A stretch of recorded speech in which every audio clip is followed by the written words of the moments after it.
Fellow Africans, esteemed leaders, and citizens of our great continent, we gather today in a moment of profound reflection, bound by a shared vision for justice, accountability, and the advancement of our people. The events unfolding in Kenya, a nation long regarded as a beacon of stability and progress in East Africa, have stirred the conscience of many across our continent. They compel us to address a matter of grave concern, one that resonates beyond borders and speaks to the very heart of our collective values as Africans. Today, I stand before you to call upon the African Union to launch an immediate and thorough investigation into the actions of President William Ruto and his administration in response to the protests that have swept across Kenya, protests that reflect the legitimate grievances of a people yearning for fairness, opportunity, and dignity. Let me begin by acknowledging the resilience and spirit of the Kenyan people. For decades, Kenya has stood as a symbol of democratic aspiration, a nation that has navigated the complexities of its diverse ethnic tapestry and emerged as a hub of economic and cultural dynamism. Yet today we see a nation in turmoil, its streets filled with the voices of the youth, the disenfranchised, and the disillusioned, all demanding change. These protests, which began in June 2024 as a response to proposed tax hikes, have evolved into a broader movement against systemic issues: corruption, economic stagnation, and police brutality. The cries of "Ruto must go" and "Wantam" echo not only in Nairobi, but in the hearts of those who believe in the promise of a just Africa. The scale of these protests is unprecedented. Over the past year, more than 100 lives have been lost, countless others injured, and hundreds arrested, often arbitrarily. The Kenyan National Commission on Human Rights has documented these tragedies, reporting 31 deaths in a single day of protests on July 7, 2025, alone. Among the fallen was a 12-year-old girl in Kiambu, struck by a stray bullet while in the safety of her home. Another, Boniface Kariuki, a 22-year-old mask vendor, was shot at point-blank range during a rally against police brutality. The death of blogger Albert Ojwang in police custody last month further ignited public outrage, with an autopsy revealing head trauma and bruises, contradicting official claims of suicide. These are not mere statistics, they are stories of lives cut short, of families shattered, and of a nation's trust betrayed. It is in this context that I, as a leader committed to the principles of Pan-Africanism and the empowerment of our people, call upon the African Union to act. The AU, as the guardian of our continent's democratic ideals and human rights, has a moral and institutional obligation to investigate the actions of President Ruto's administration. The allegations of excessive force, extrajudicial killings and abductions demand scrutiny. The directive from President Ruto himself, ordering police to shoot protesters in the legs and break their legs to prevent property damage, is not only a violation of human rights, but a dangerous escalation that threatens the democratic fabric of Kenya and sets a perilous precedent for our continent. Let us be clear. The right to protest is enshrined in the African Charter on Human and People's Rights, a document that binds us all. Article 11 guarantees the right to assemble freely, and Article 4 protects the right to life. When a government responds to peaceful demonstrations with live ammunition, tear gas, and water cannons, it violates these sacred principles. When a president publicly instructs security forces to maim citizens rather than engage in dialogue, it undermines the very essence of leadership. Such actions cannot be dismissed as internal matters. They are a stain on our collective conscience and a challenge to the values we uphold as Africans. The African Union must investigate not only the use of force, but also the broader context of these protests. The Kenyan people are not protesting merely for the sake of unrest. They are driven by deep-seated frustrations, a cost of living crisis that has eroded wages, youth unemployment that stifles potential, and a government perceived as tone-deaf to the needs of its citizens. President Ruto campaigned in 2022 as a champion of the hustler nation and promising to uplift the poor and fight corruption. Yet, his administration's policies, aggressive tax hikes, ballooning debt, and a perceived tolerance for corruption have fueled disillusionment. The now withdrawn finance bill of 2024, which proposed taxes on essentials like bread and mobile money transfers, was seen as a betrayal of those campaign promises. The termination of a $2 billion zero-cents deal with the Adani Group to control Kenya's main airport, only after public outcry, further exposed a government seen as prioritizing elite interests over the public good. Moreover, the allegations of state-sponsored violence cannot be ignored. Opposition leaders, including former Deputy President Rigathi Gachagua, have accused the government of deploying unmarked vehicles and armed gangs to opposition strongholds, a tactic reminiscent of authoritarian regimes. Civil society groups have reported abductions of activists, medical workers, and influencers, with some subjected to torture and interrogation. These are not the actions of a government confident in its mandate, but of one desperate to cling to power through fear and intimidation. The African Union, as a body committed to promoting peace, security, and good governance, must not turn a blind eye. The AU's Peace and Security Council has the authority to address situations that threaten stability in member states. The African Commission on Human and People's Rights can investigate allegations of human rights violations. I call for a joint mission comprising independent experts and representatives from across the continent to conduct a transparent investigation into the following: the use of lethal force by Kenyan security forces, the circumstances surrounding abductions and extrajudicial killings, and the government's response to legitimate public grievances. This investigation must be swift, impartial, and conclusive, with findings made public to ensure accountability. Let me address a potential counter-argument that such an investigation constitutes interference in Kenya's sovereignty. To this, I say that sovereignty is not a shield for impunity. The African Union was founded on the principle of collective responsibility, where the welfare of one nation's people is the concern of all. When a government's actions risk destabilizing a nation and undermining the democratic aspirations of its youth, it is the duty of the AU to intervene, not to dictate, but to uphold the standards we have set for ourselves.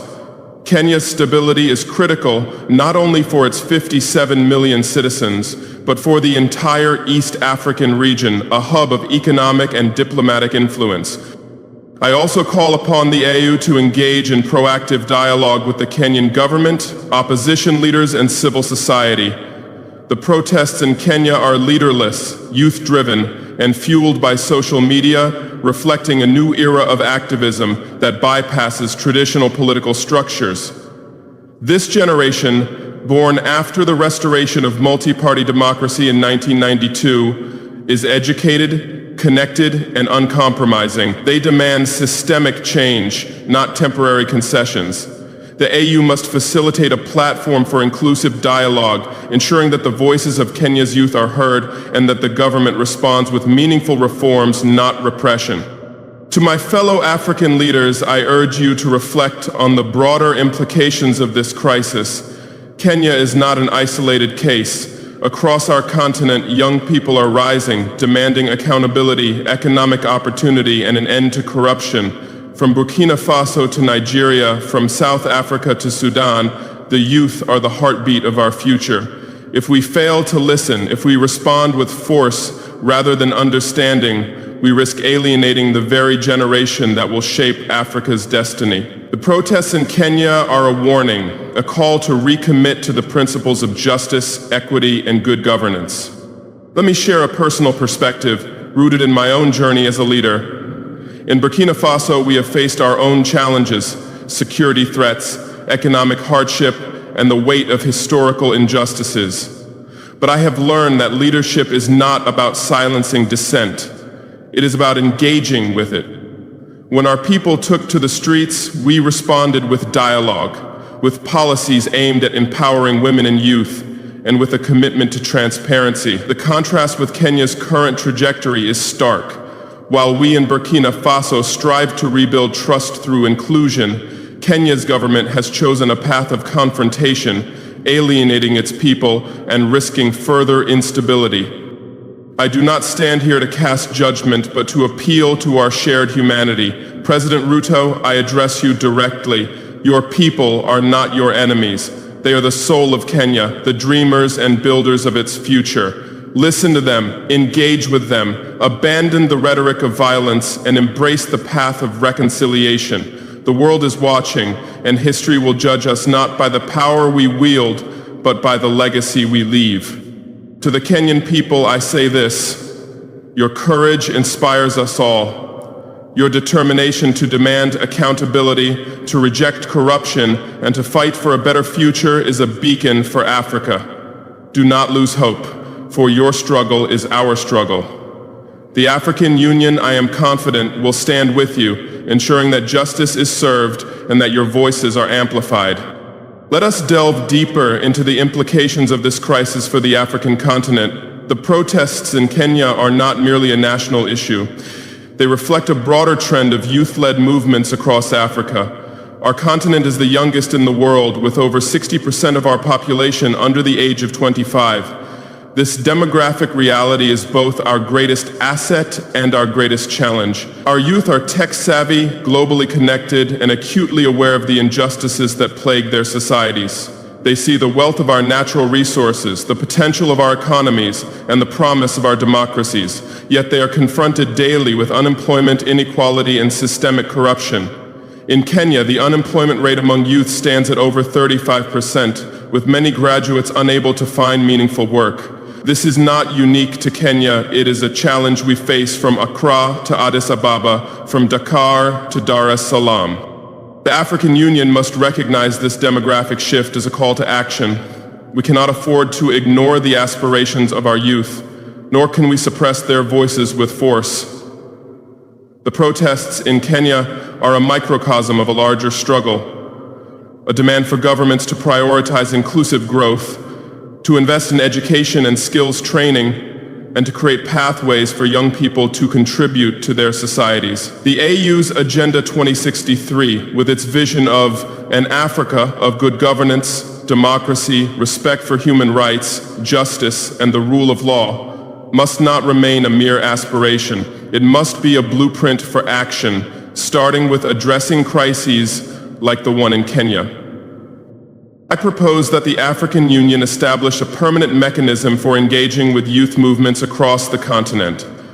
This could take the form of a Youth Advisory Council, composed of representatives from member states, tasked with advising the AU on policies that affect young people. Such a council would ensure that the voices of the youth are not only heard, but integrated into the decision-making processes of our continental body.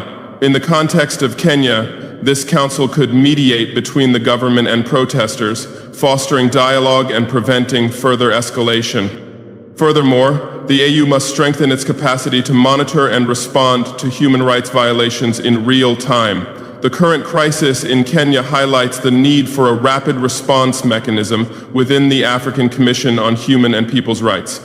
This mechanism could deploy fact-finding missions at the first sign of unrest, gathering evidence and engaging with all stakeholders to de-escalate tensions. Such a proactive approach would not only prevent loss of life, but also signal to our people that the AU is a responsive and relevant institution.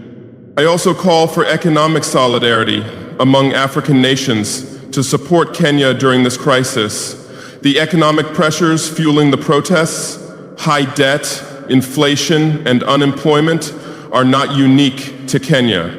Many of our nations face similar challenges, exacerbated by global economic headwinds and the legacy of colonial exploitation. The AU, in collaboration with regional economic communities like the East African Community, should explore mechanisms to provide targeted support to Kenya, such as debt relief initiatives or technical assistance for economic reforms. This would demonstrate that Africa stands together, not only in times of prosperity, but also in moments of adversity. To the international community, I extend a message of partnership. The situation in Kenya has drawn global attention, with organizations like Amnesty International and Human Rights Watch documenting the abuses. While we welcome their scrutiny, we assert that Africa must take the lead in resolving its own challenges. The African Union, with its deep understanding of our cultural and historical context, is best positioned to mediate this crisis. We invite our international partners to support the AU's efforts, whether through technical expertise, funding for investigations, or amplifying the voices of Kenya's youth on the global stage. In closing, I reiterate my call for the African Union to launch an immediate investigation into the actions of President William Ruto's administration. Let this investigation be a step toward healing, accountability, and the restoration of trust in Kenya.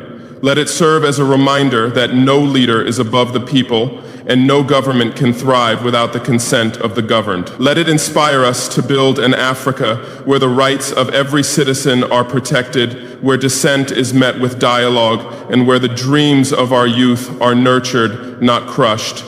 The time for action is now. Let us act with courage, unity, and purpose. Beyond investigation, the AU must facilitate inclusive dialogue between the Kenyan government, opposition, and civil society, particularly the youth leading these leaderless, social media-driven protests. This generation, born after Kenya's 1992 democratic restoration, is educated, connected, and uncompromising in its demand for systemic change. The AU should establish a platform to amplify their voices and push for reforms, not repression. A proposed youth advisory council within the AU could ensure that young people's perspectives shape our policies, preventing future crises. My own experience in Burkina Faso informs this call. Facing security threats and economic challenges, we chose dialogue over confrontation, implementing policies to empower women and youth. This contrasts with Kenya's current path, where state violence has alienated citizens and risked further instability. I urge President Ruto to listen to his people, abandon violent rhetoric, and embrace reconciliation. Leadership is not about silencing dissent, but engaging with it to build a stronger nation. The Kenyan crisis has broader implications for Africa. From Burkina Faso to Nigeria, youth are rising against corruption and inequality. The AU's Agenda 2063 envisions an Africa of good governance and justice, but this vision requires action, a permanent mechanism to monitor human rights violations in real time, coupled with economic solidarity like debt relief or technical support for Kenya, could address the root causes of unrest. The AU must also strengthen ties with regional bodies like the East African Community to foster stability. To the international community, I extend a call for partnership.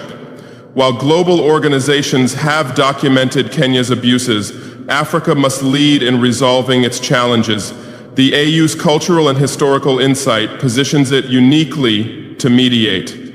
International partners can support through expertise, funding, or amplifying Kenyan voices globally, but the AU must take the helm. To the Kenyan people, your courage is a beacon for Africa. Your fight against corruption and for a better future inspires us all. Do not lose hope. Your struggle is ours, and the AU will stand with you. To my fellow leaders, let us heed this warning. Our youth are our future, and suppressing them risks our continent's destiny.